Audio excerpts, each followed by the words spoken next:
عمومی طور پہ جب ولی کا ذکر آئے تو اس کے ساتھ کرامت کا تصور ساتھ جڑا ہوا ہوتا ہے، لیکن یہ بات ذہن میں رکھیں کہ یہ ولی کو اللہ کی طرف سے دیا گیا اعزاز تو ہے، لیکن یہ ولی کی علامات سے نہیں ہے۔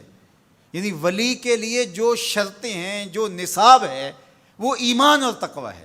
اگر کسی کے اندر یہ دو خوبیاں پائی جائیں اور وہ کمال درجے کی موجود ہوں، لیکن کرامت آپ تک نہ پہنچے یا ظہوری نہ ہو ساری زندگی، تو اس کے ولی ہونے میں شک نہیں ہے۔ اور ایک شخص کے اندر آپ کرامت دیکھیں لیکن یہ دو خوبیاں نہ پائی جائیں تو اس کو ہم کرامت ہی قرار نہیں دے سکتے، وہ استدراج ہوگا۔ ہر وہ خرق عادت امر جو بغیر کسی شخص سے ظاہر ہو اور ہو خرق عادت، ما فوق الفطرت چیز ہو، تو اس کو قدرت الہیہ کہیں گے۔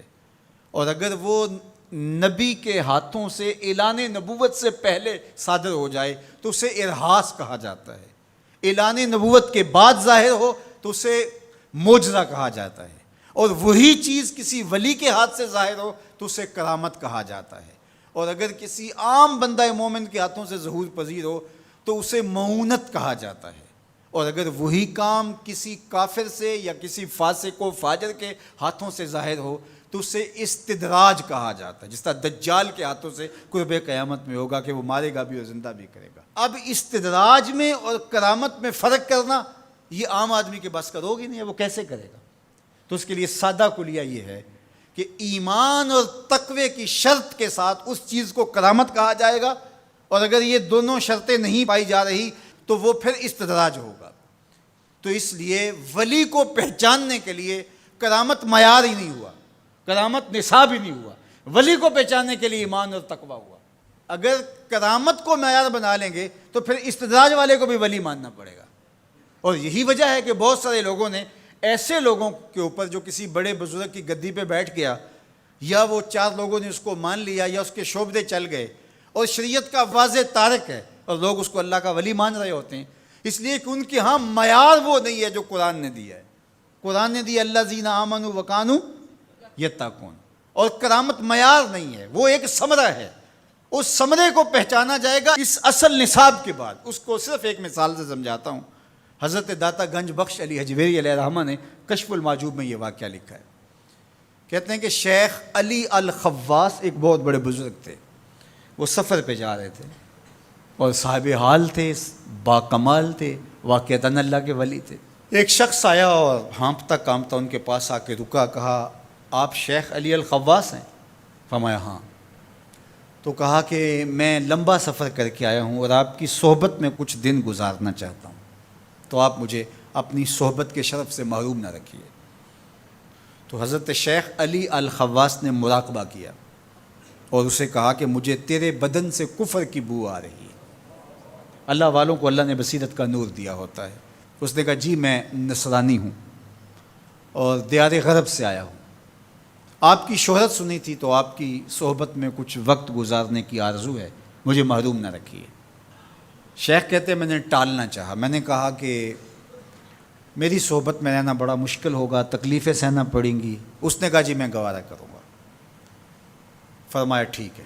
کہا کہ میں چلتا گیا اور وہ بھی میرے ساتھ تھا۔ 8 دن گزر گئے، کبھی کھانا ملتا، کبھی 2 لقمے لے لیتے، کبھی پانی پی کے گزر اوقات ہوتی، کبھی گھاس کھا لیتے۔